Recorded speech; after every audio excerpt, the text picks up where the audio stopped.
Thanks very much. Good morning. Just a very quick welcome to this session, to the rationale which underlies it, which has to do with the interest and challenge in working around the development of a sociology of home, which is something that is relatively missing as far as we can see. A number of colleagues throughout social sciences in the last few years have extensively worked on theorizing and researching home, both as a place, as a material setting and a physical setting, and a particular kind of attachment, emotion, involvement, and as sociologists we might add of social relationship, which is enacted towards some particular places or settings and somehow distinguish those places and settings from the bulk of the others.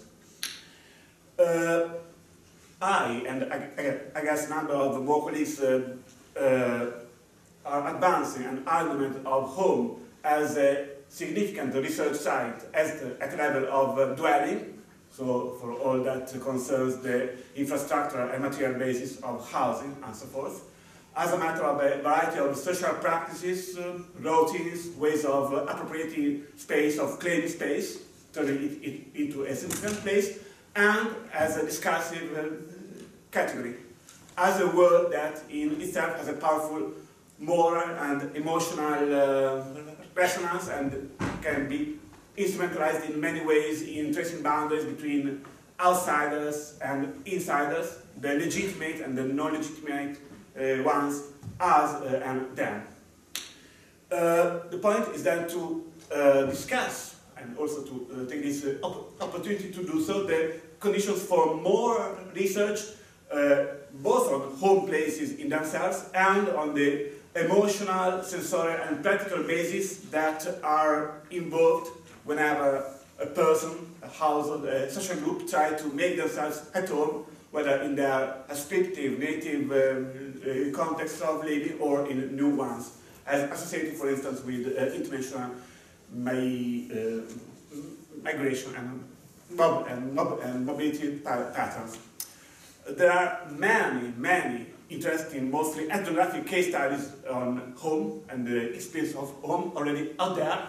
There is possibly a risk of fragmentation, of little communication and comparison between different contexts, which is one of the reasons why Sociologically and I convened and organized this session. The idea is that on the one hand, by researching home, significant bridges can be built and enhanced between a variety of research domains that have to do with the material side of housing and the welfare side of care, as well with the sociological studies of emotion, everyday life, belonging, and of the material characters underlying all of these research areas. This also resounds with the topic of this conference, as long as we bring the notion of identity and community down to the micro level of everyday interactions, starting from a neighborhood and even a domestic scale. The underlying questions being, on the one hand, how it is that people's possibility and interest to make themselves at home and to achieve a social condition that can qualify as home in inclusive ways is affected by a variety of power relationships, inequality, social resources available, and so forth. And on the other hand, the thing is, sociologically speaking, how it is that through also an investment in micro-level analysis of the home-like circumstances of people, broader insights can be gained at the aggregate level of the processes that enable some to be somehow more at home and in more home-like condition and in more inclusive forms of home than others. So this is just a very broad way to introduce the topics at stake here. We'll now have 3 papers to address these topics and many more. From the University of Central Lancashire. I'm very pleased to be part of this session, researching home and contributing to the visibility and the status of home within sociology. And the compelling evidence, I believe, that home is an important object and subject for sociology in order to make sense of the times that we're living in.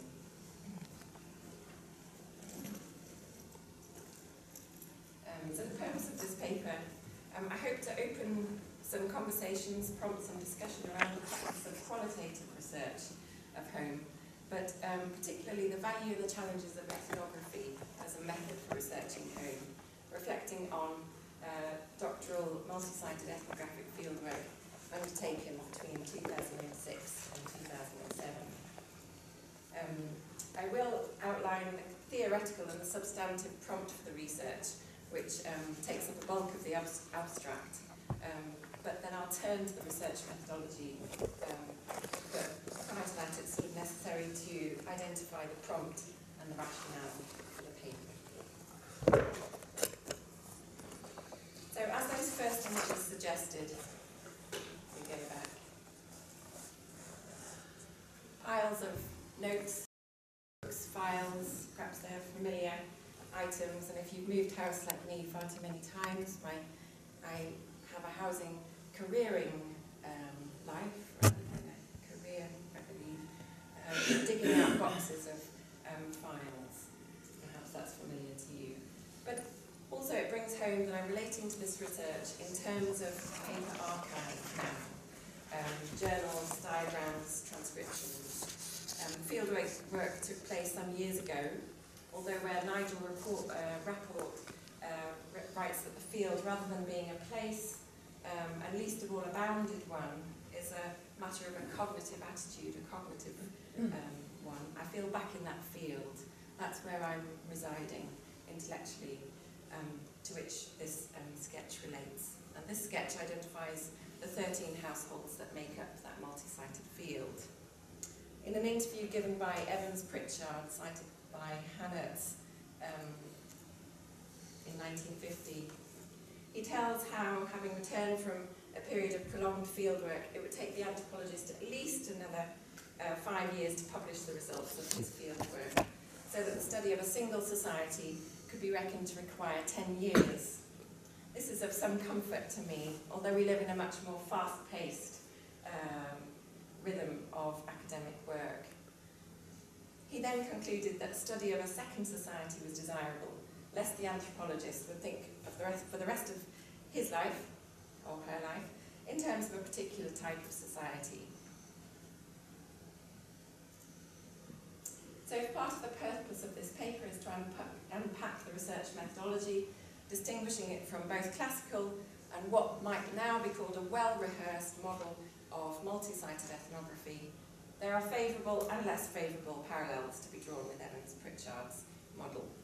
On the one hand, with a radically multi-sited field, with all these sites, there was no danger of thinking for the rest of my life through the lens of one particular household. On the other hand, there is that considerable length of time that's elapsed, and preparing shorter pieces for wider publication. There's been a delay with that due to an abrupt and unanticipated intervention of life outside of academia, to which this presentation will refer. This presentation looks back on that research, an ethnographic revisit, if you like, in Burrowoy's terms, in preparation for imminent further research, which will involve some actual ethnographic revisits to some of these sites as part of a different multi-sited field. Some of these sites are not available, some of the residents have died, and some may not be able to be found. So it's perhaps an auto-critique, but moreover a reflection on that research based on what Tabery and Timmermans identify as abductive analysis in a paper in 2012. This type of analysis privileges and values socially located insight, which can come at some remove or with some delay. And drawing on the work of phenomenological philosopher Jean-Luc Marion, Tabery and Timmermans argue that a phenomenon should not be conceived as a singular occurrence, sealed and done with the first encounter. In the language of Marion, perception is always saturated. That is, a phenomenon always overflows our initial perception of it. And as we attend to phenomenon over time, we revisit our experience. And as we revisit it, we re-experience it in different ways. This process of analysis also provides another way to understand reflexively how my research sought to generate theory. And on the reverse side of the handout I've given you, it outlines my analytic mode, which might be likened to a shuttle on a loom.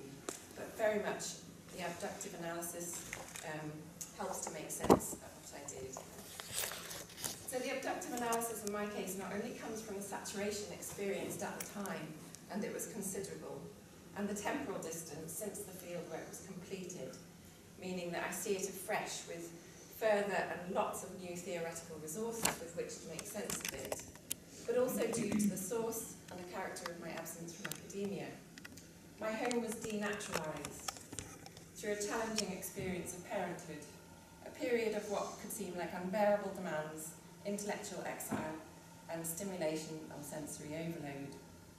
This was the latest critical junction in my quite turbulent homing journey, which inflicts on and necessarily inflects my own sense of home, with an acute sense of embodied thresholds. So I look back on this multi-sided ethnography differently, abductively, and in the context of returning to find an ever livelier field of home research, perhaps this insight can be of value as the field establishes and develops ways of researching home. So this paper is an argument for ethnography, but with caveats, based on the abductive analytical reflection.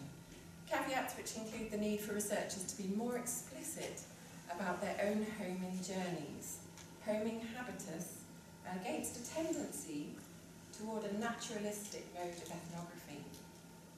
I am delighted when I get a glimpse of a home researcher's homing journey.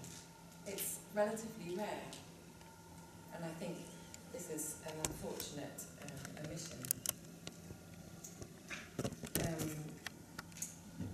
Another caveat is the heuristic value of framing home ethnography in terms of guests, hosts, and hospitality. There's perhaps a broader point to the paper too around who, where, and why we select to research. In a recent radio programme, it was suggested that the Brexit result was a sigh for home. And yet, as the BSA Network magazine reported in 2016, it was felt by Craig Calhoun, amongst others, that sociologists' failure to predict this result was in part due to a self-satisfied cosmopolitanism and choosing topics that they identified with. If home can be characterised as constituted by some semblance of security, familiarity and control, and perhaps even heaven, utopian thoughts, perhaps there is a knowledge deficit emanating from forms and situations of sociality in which researchers explicitly do not feel at home. Aside from issues of safety, who cares where, when, and why we feel at home as researchers? When, where, and why we feel at home or not is a heuristic resource to be drawn on, rather than a reason to choose or avoid doing particular research. So this was the field. My experience of negotiating access, my experience of being there, was hugely varied across this field. Within the time of this paper, I can't go into a lot of detail, and I would be very happy to talk more about that. There were degrees of openness and resistance to the research. According to the Squat crew in London, Martin, Dino, Steve, Rajiv, Esther, a changing group of 20 people, that my research was just for my PhD was completely uninspiring. They would have been very happy had I been there with a camera and made a blockbuster documentary. On the other hand, Catherine, who lived in a women's hostel, she resisted the research. I had to keep my distance, so to speak. And towards the end of the research, the way in which I could experience her home was working on college assignments. This was the way in which, this was the activity, the the investment in home which I could be part of. No more questions, she said. So one person's idea of home was another's idea of incarceration. This was very much contrary to any one notion of home. And it had been the idea of one notion of home, an essentialised ontology of home, that had prompted this research. On the left there, I identify various ways of thinking that had informed this essentialist notion of home. If you think of this concentric circle diagram as C. Wright Mills' sociological imagination, how we make sense of the micro in terms of the macro, and the way in which we do that draws on different sorts of theories. It was a sedentarist notion of home, binary thinking about the home and world, very much relating to some prejudices and historic kind of neglect within sociology of space versus time. Then there was a social weightlessness of broad social theory. Lois McNay's work recently has helped me to make sense of that. A sense of really fantastic ideas, but where is the micro detail? And then you've got the Heideggerian shadow, which casts long and dark across home in terms of trying to make sense of it as something other than the incongruous other to the world in which it's made, in which home is made. So, in terms of exercising the sociological imagination with those theoretical resources, that home was of increasing and renewed appeal, was theorised as a necessarily an archaic, atavistic spectre, if you like, as the current moment's incongruous other, with home all too easily dismissed as a matter of hostile pragmatism, closure to others and change. On the other hand, this did not resonate with me. There was a substantive prompt, a previous piece of research during which I'd met a Kosovan family without permanent status to stay in the UK. What I saw with them did not resonate at that time with the field of migration studies, an inability to conceive as not as home as moving, as a processual process. At that time it was lost and impossible to make again. But there I saw the labours, the practical labours, incredible practical labours, the uncertainties and continuities. In addition, I saw that where there was a sense that pre-migration there had been some sort of stasis with migrants' homes, there had been a continually changing process of making home. So I wanted to make sense of the difficulties, the labours, the critical ambivalence, and the world contingency, porosity, and power geometries of making home. And I felt that the prevailing intellectual space was inadequate to make sense of that.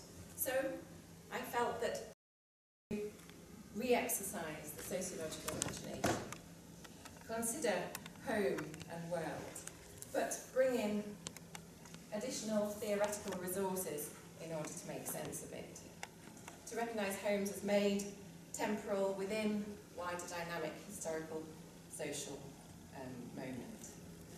So the problematic was an exploration of the making of home at the current moment, which simultaneously sought to problematise or rethink home. So I wanted to specifically get at the material, existential details, but at the same time, through this multi-sided field, conduct something of a meta-ethnography to generate theory. My question was, what and how is it to make home now? And my approach was material, symbolic, phenomenological, very much mapping onto the dimensions of home that Paolo's identified. And it was through accessing homes, their perspicuous contrast, that I would do that. So, multi-sided participant observation ethnography was my choice, main choice of methodology. But I also had a home journal. a copy here if anyone would like to use it.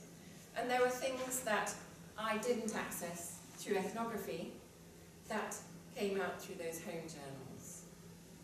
Confidences that people wrote down that I didn't observe and couldn't observe. In the case of Julia and Dale, who moved during the research year, their process of moving really cast Dale into something of a no man's land, and he wrote about crying for the first time in ages.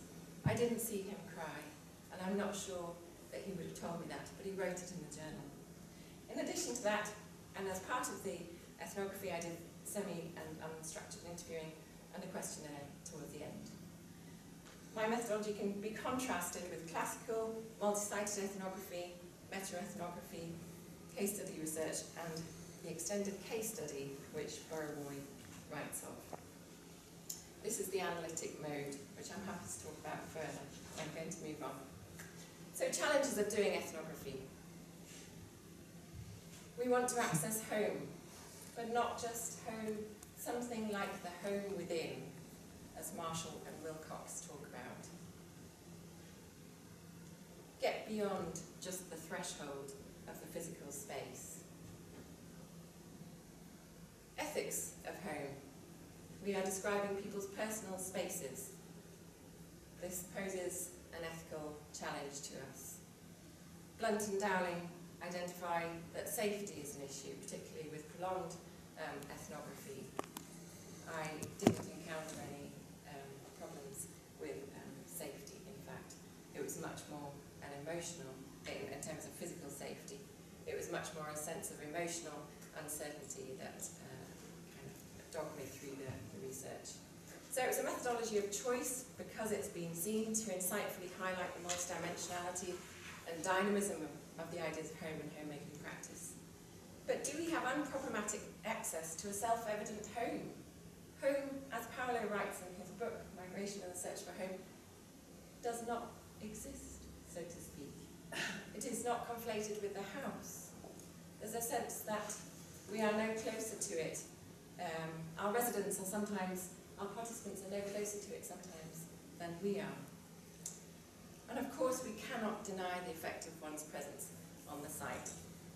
I don't know if you're familiar with the film Kitchen Stories, the Bent Hamer film, which is a very powerful piece of film for looking at how to research home, where the researcher was perched in the corner there. I believe another challenge is an ethical responsibility to be overt in case of betrayal and intrusion. During my research, I was at the women's hostel, at this women's hostel in London, and met a lady there who had an enormous scar across her face.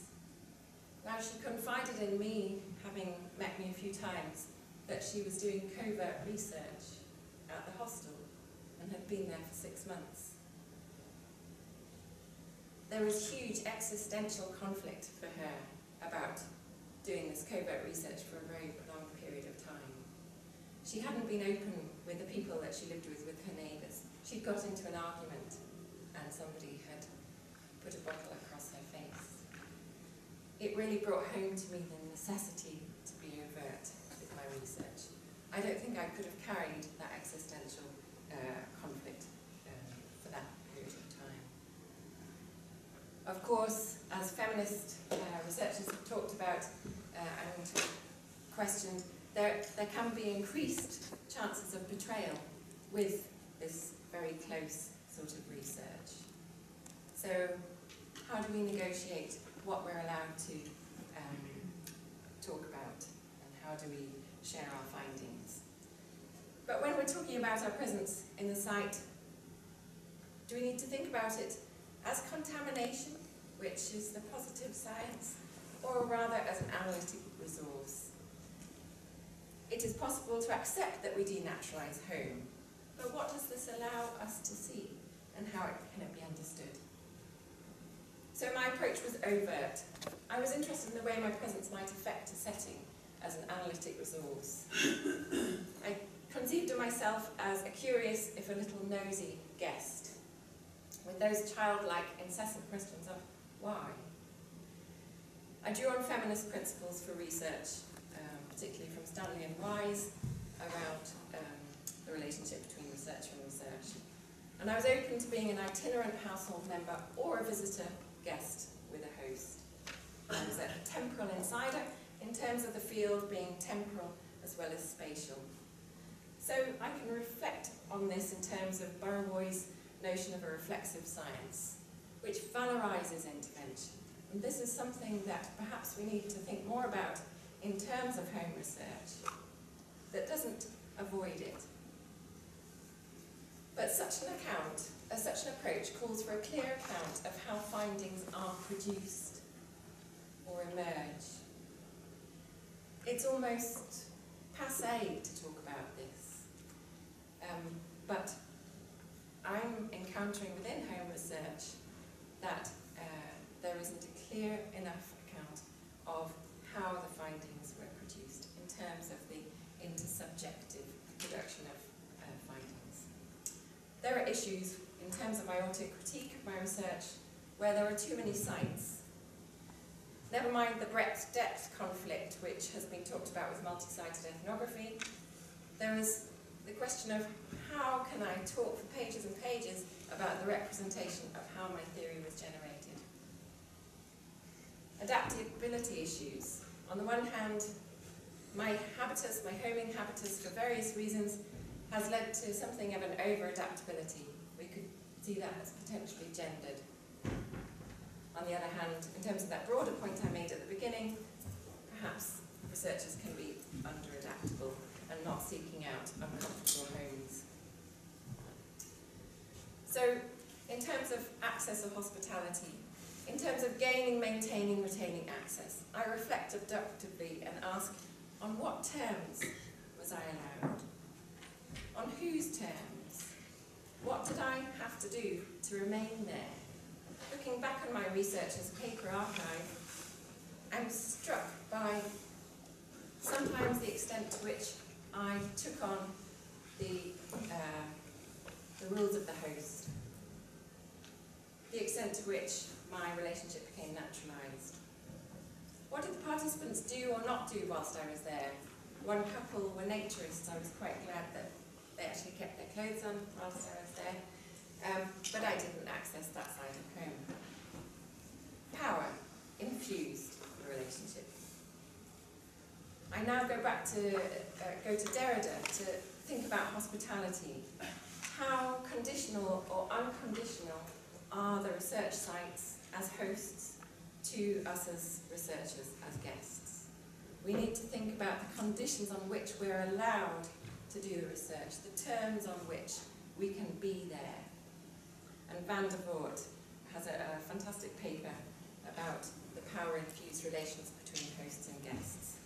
Derrida points out that both the guest and the host have power and are vulnerable.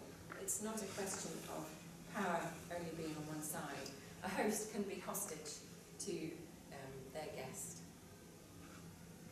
But what did the way I was guest give me access to, or make me hospitable to, with any site or the field?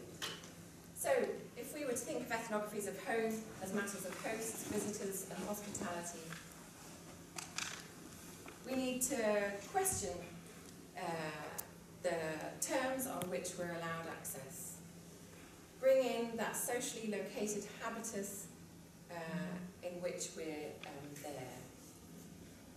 In contrast to the idea of the sovereignty or the inviolability of the host, home, or attachment, one of my findings from my research was that part of home was constituted by finding a way to be well attached rather than detached from the world. And this inflects on the notion of guests and hosts and hospitality. Somebody said to me, at the very moment you're a guest, home loses its intimate appeal for the host without necessarily becoming home to you. We confront a radical situation, perhaps, of transforming the field in which we do research. Is it lost, denaturalised, transformed, or made with an elderly lady who was part of the research, actually having a visitor seemed to make home for her, which led to a sense of obligation, dependence, and it was very difficult to exit the field. Or does this intervention that we make, this transformation of home that we make in being there, illuminate home? Do we need to reverse the host-guest idea and think of ethnographers as hosts and as the ethnography as event?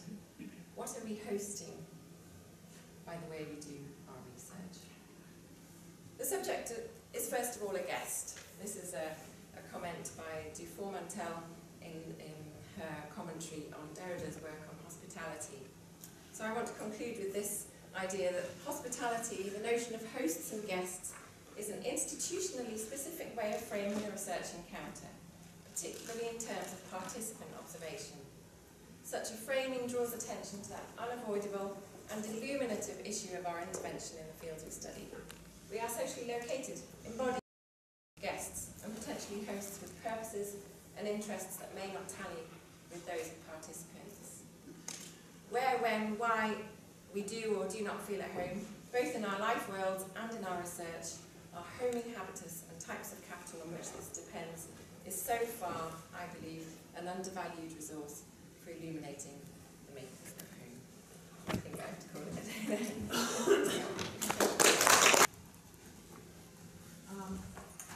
Good morning, everyone.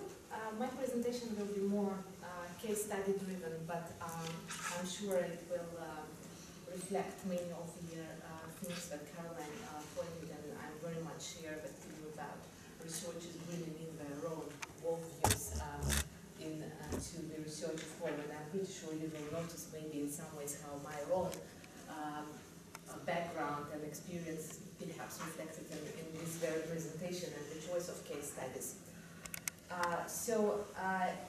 In my presentation I will be talking about my approach to studying homes and identities by using the idea of diasporic objects. And I will start with outlining my theoretical standpoint, specifically the definition of diaspora that I use, and I will say a few words why I find this concept useful in my research. So I use a contemporary definition of diaspora that puts emphasis on sustained connection with a distant place, and generally it means that identities are expressed or through a continuous identification from a place, a space, a belonging, or imagined or real homeland. So when we study communities, the idea of to understand their identity through this constant connection that people keep to that place or space that they call homeland. And these communities normally are connected internally, so one feels that a person feels that they belong to that community through this practice of belonging, but they also distinguish themselves from others. So it's kind of to be part of one community and to be different from the others. And it is a changeable, fluid concept, constantly in development. So again, we're talking about process of becoming, process of identification rather than identity. And here I follow Brubaker, who talks about diaspora as a category of practice. So we understand identity through studying people's practices of belonging. In this sense, homes, the idea of home, or diasporic home, as I call it, follows logically from this concept of diaspora. Again, we see not the least of the increased interest to the link between home and migration, but also within diaspora diaspora studies, specifically, home comes across as one of the central themes. And I'll just give you a few quotes. For instance, one with you and Juan. Diasporic identity is shaped by engagement with constant maneuverings to reconnect and disconnect with home. So once again, this idea of identification and negotiating one's place between home, perhaps before, or home of the future, or home now, or another one from Siva, home, the most elusive, seductive, and prized possession of the diaspora. Once again, something quite central to people's identity. And by multidimensional, by the idea that home is multidimensional, I mean that we think of material dimension that consists of objects, when there is a practice dimension with practices of using these objects, practices of homemaking, again in the same way as practices of identification, and sensory and symbolic home, where we talk about the whole entirety of sensory elements of homes, and this idea of feeling of being at home, the home atmospheres that recently came forward in studies as well. So where do the objects come? Is objects here are becoming part of this identification process or homemaking process. And for me, I specifically noticed this category of objects that I call diasporic, that do act as visible references to migrant relationships, to this chosen or imagined homeland that we feel connected to. So we can also think of as we call markers of identity. So in this case, these objects appear as one of those markers through which identity is manifested at the site of home. And in some ways, these objects do carry personal meaning, but also they carry this additional cultural or diasporic meaning. And I will explain more with the examples that follow what I mean. But just to say that the idea here is that these objects actually not only acquire some sort of additional meaning, but they change or transform their meaning once they are placed in the diasporic context. So there are some certain objects that have their meaning kind of travel or be displaced in the same ways as we can feel that identities can change or be misplaced.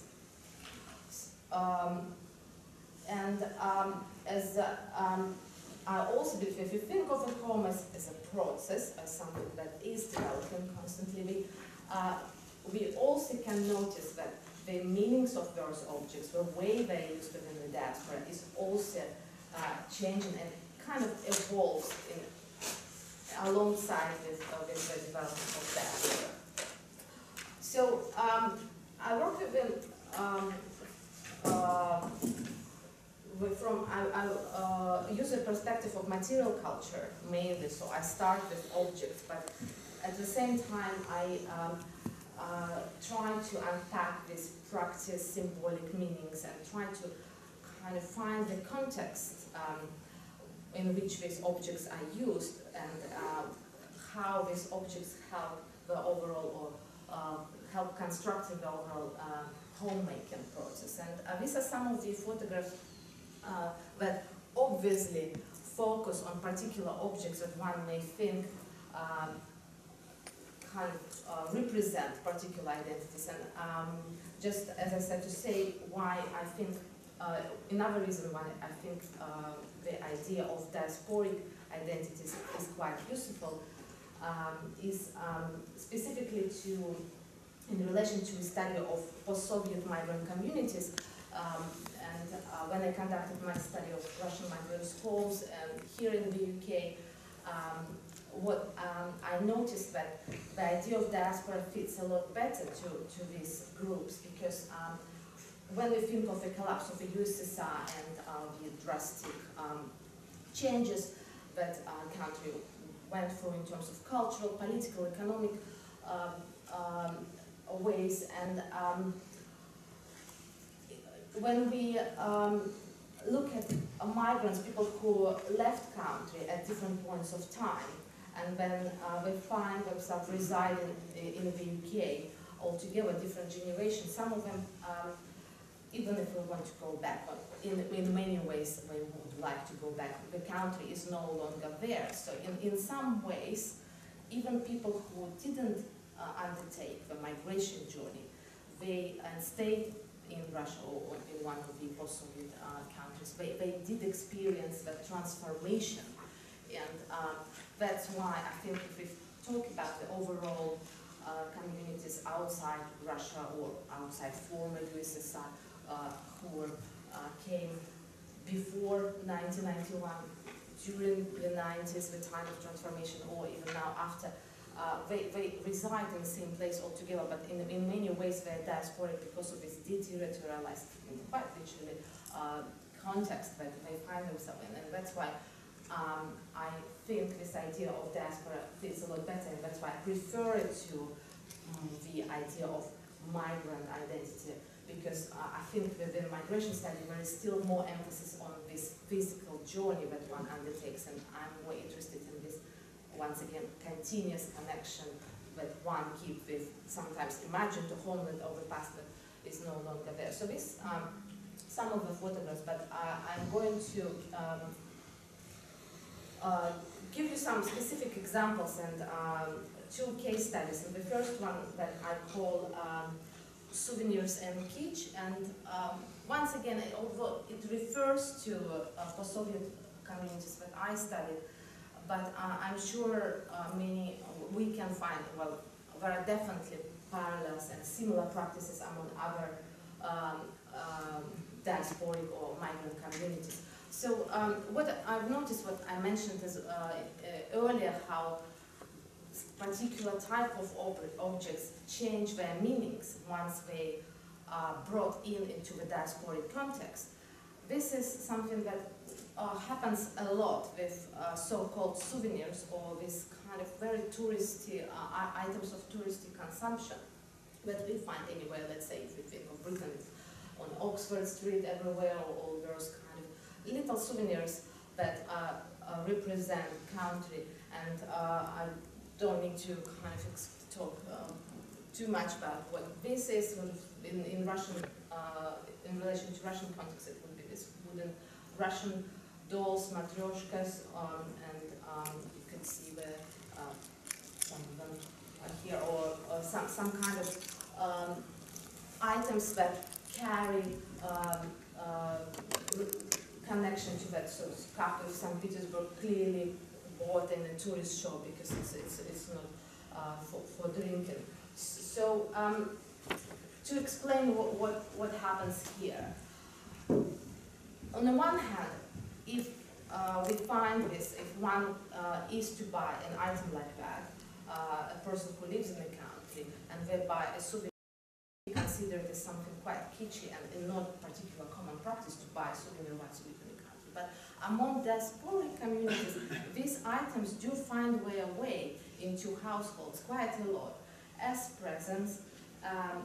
People buy them themselves because they're too familiar. They travel back to their country, they travel to other country, maybe they see it in a charity shop in the country of residence, and they tend to accumulate them. And on the one hand, for somebody, once again, if you think of a researcher who visits home and wants to find out what Russian home looks like, seeing those kind of Russian dolls would give that impression that Russian people are all into this kind, or at least some of them into this kind of folky kitsch, and that makes it quite problematic on some level. So on the one hand, they're quite visible and do attract a lot of attention. They're noticeable straight away, but on the other hand, they are not that visible at all. And these photographs are screenshots from a Russian TV series about Russians in London, and this character is a lawyer who kind of, old school immigrant living in London, and this is his office. And so you can see Russian dolls on his shelf, among other books and diplomacy, in some ways as if it's like a space filler. So in many ways they won't be that visible and they won't be that significant to actually understand them, to what they mean for that person. But within a community, they acquire a different meaning. They can be a lot more important, they can be a lot more personal when they think of them. So in this sense, the very practice sometimes of buying, or the biography of this object, is quite important for us to study. So I move on to a next case study that kind of even more vivid in terms of illustrated how this idea of changing meaning or acquiring new meaning, or maybe getting a hybrid meaning within migration context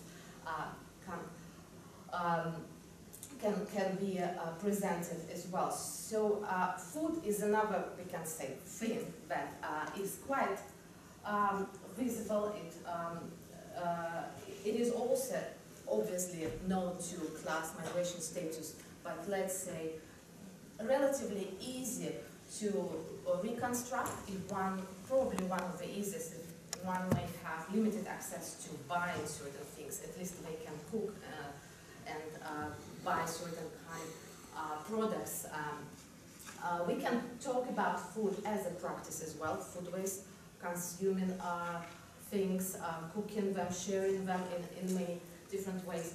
But what also happens here, when people migrate and they find themselves in diasporic context, and they start looking for ways of cooking something, they find a lot more information on the internet because of the because there is a lot of it presented by other members of diaspora who research that food culture. They write cookbooks, and very often these cookbooks are written in English global language, so they are in the same way as souvenirs of any country. They are accessible to other members of the diaspora and other diasporas as well.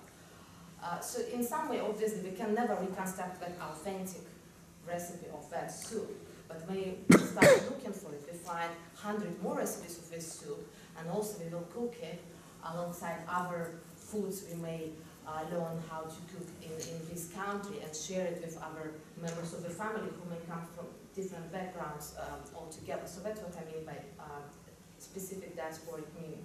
And very quickly, I know I have just a couple of minutes left, examples of how it can be done.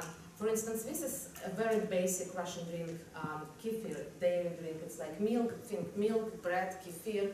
It's what people drink in Russia. And when I conduct my interviews 8 years ago, people always said, oh, we have to go to a Polish shop to buy one, there's not enough of them.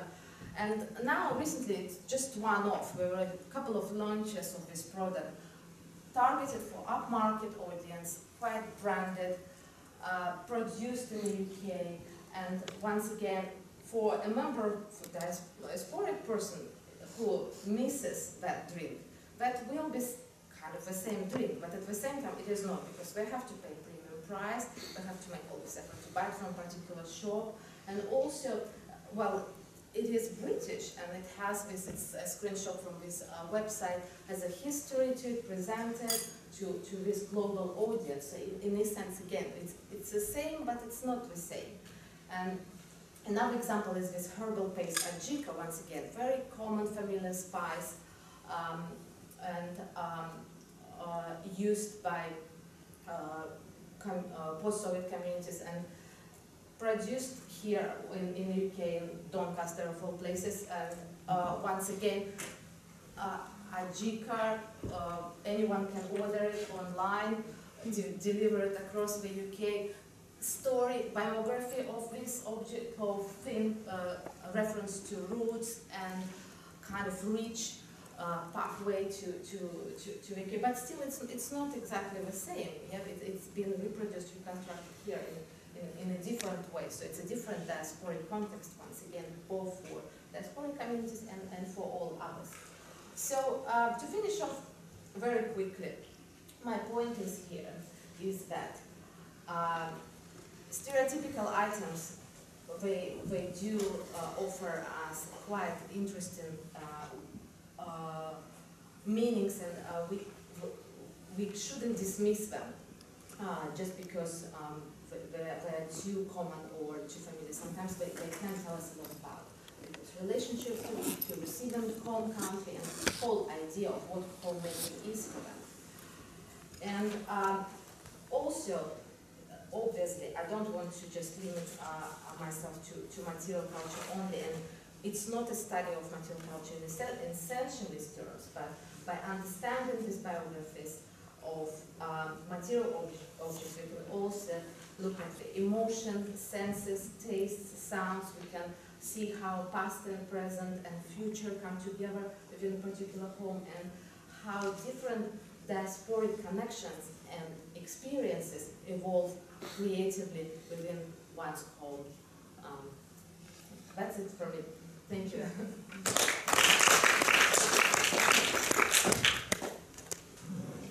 Thanks very much. So I'd just like to share with you a few insights of a new potential way to do research into home spaces and on the merits for doing so. Somehow connecting with the presentation of Karen and Anna on one hand, and with my own comparative fieldwork which I am doing within the remit of an ERC project on migration and home, which I'm leading at the University of Trento in Italy.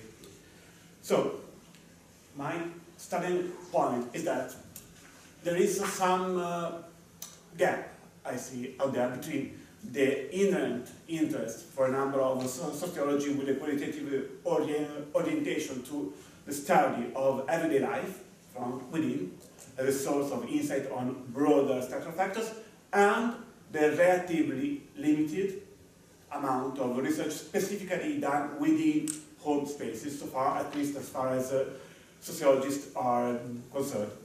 More often than not, as one scans through literature, home tends to be the background where people live, where they may be interviewed, which accounts for their life conditions, but not so much a research object in itself. Yet, as an increasing number of colleagues have pointed out over the last few years, there is quite a promise in investing in bringing home to the foreground, as it were, not just as the arena, as the scenario for everyday life, but as a substantive topic for analysis in itself, as a lived domestic space. Not just the domestic space, but the ways in which people reconfigure, attach, and make sense of it just by their dwelling, by just their ways of being there. The point being then, how is it that this kind of space, with all of its complexities and challenges, can be approached potentially through ethnography? So, I'd like just to share a few outlines of what a comparative research agenda along these lines could look like, as far as I can see. The starting point, again, has to briefly repeat a sociological understanding on home on which I'd like to build. So not necessarily a dwelling in itself, but rather an embedded and in place set of practices that strive in the actor's intention to tell this context apart from all the others. When it comes to migrants in particular, the point is that with a focus on their domestic space, whatever the scale and the context and the degree of poverty possibly of those spaces, more insights can be gained on their patterns of incorporation, integration, or whatever, on their balancing acts between the countries they come from and those they are in now and those they might wish to get perhaps at a later stage of their life course, on different layers of complexity. There is a merit for whomever wishes to research identity, belonging, and so forth in probing what migrants, as much as anybody else, frame as home on a number of scale. There is something more in terms of knowledge to be accrued by interviewing migrants, as well as anybody else actually in or inside their domestic space, because this enables an interviewer to collect information that are attached to meaningful places rather than abstract only. There is still some more promising in observing their homemaking places, their people and many particular ways of making themselves at home within their dwellings, and to find out how it is that particular material environment, constellations of objects, and so on, are more or less conducive to people feeling more or less at home there.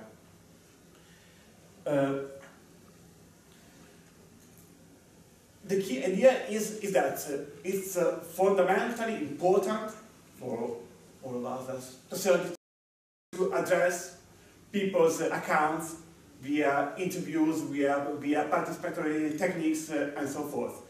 But there is some more potential in integrating this ethnographically by finding respectful, ethically sustainable and effective ways to be there, even in the home spaces, as long as this can be possible. We'll focus both on what people do there and how they care for and about those spaces, and how this can be assumed as a source of insight on much more than those particular practices only. Trying to do research in the home is a way of reconstructing a number of structural patterns of importance for people, is a way to advance research beyond the blurred boundaries that typically exist between life realms such as the public and the private, the front stage and the backstage, what people tell and what people do. It is also a kind of a founding unit for a more comparative research agenda on people's ways of feeling at home and making themselves at home. It is obviously also a kind of research that raises a number of challenges and constraints, if only to go beyond an ad hoc tourist approach and more fundamental to respect people's privacy, intimacy. Whenever one tries to enact this kind of research, there are strong constraints and limitations to a research mandate. There is always more fundamentally the need to investigate particularly kind, thick, respectful and dedicated kind of ethnography. In a way, as long as an effective ethnographer builds strong relationships with a few participants only, bringing those relationships in their home spaces too may give something more and better to ethnography itself. Several attempts of doing research around lines of home tours, it is on visiting the domestic spaces along with people have been done across a number of research domains. This can be a matter of chatting with people, of being there, of using cameras, videos in proximity or distance, of integrating ethnographic engagement with other ICT-based devices. At all of these levels, more often than not, the use of home tours is something that comes along with a variety of other more traditional ways of doing research, such as interviewing people, chatting with them, and so forth. My question is that what would happen if something more than occasional visits only could be done, at least in some cases, with some informants or research participants? Nothing new here. Lots of colleagues in anthropology and sociology and beyond have worked also along these lines. Here I just picked up a few very famous studies by people like Daniel Miller, Eleanor Ox, Sarah Pinks, and so forth. However, something more can still be done with the more, not only the issue being the negotiation of access to the field, but the development of a more explicit and reflective research agenda on how to do home tours in practice. There are obvious constraints that have to do with how is it, if at all, that a person, an ethnographer, can negotiate the status of guest, as Caroline was pointing out before. There is an issue that has to do with how far homemaking from within can be appreciated only by being physically present there, or also through the mediation of proximity technologies. There is an issue of how different sources of data can be integrated with each other. But there are also, I believe, five fundamental things to look at, which I'd like to briefly share with you before concluding this presentation and opening up to the debate. The first fundamental focus for observation, maybe the more obvious one, has to do with the study of infrastructure, which means at the very least connecting the study of emotion, identity, belonging, of apparently soft side of home with the underlying infrastructure condition, housing arrangements, and so forth. So there is on one hand the need to investigate the material basis, how the infrastructural design and spaces may be more or less a source of hope for people, but there is also a need to appreciate that the house in itself, as so many people have pointed out primarily in anthropology, is in itself a valuable research object, because it is an archive, a store of the life histories of people or families, of generations, as long as their memories and desires and life aspirations are attached there. Infrastructure means also looking at material characters, not only in terms of stuff, but in terms of how people use and make sense of them. Decoration, furniture, and so forth. Focus number 2 has to do more elusively, perhaps, but more interestingly to me, with the threshold.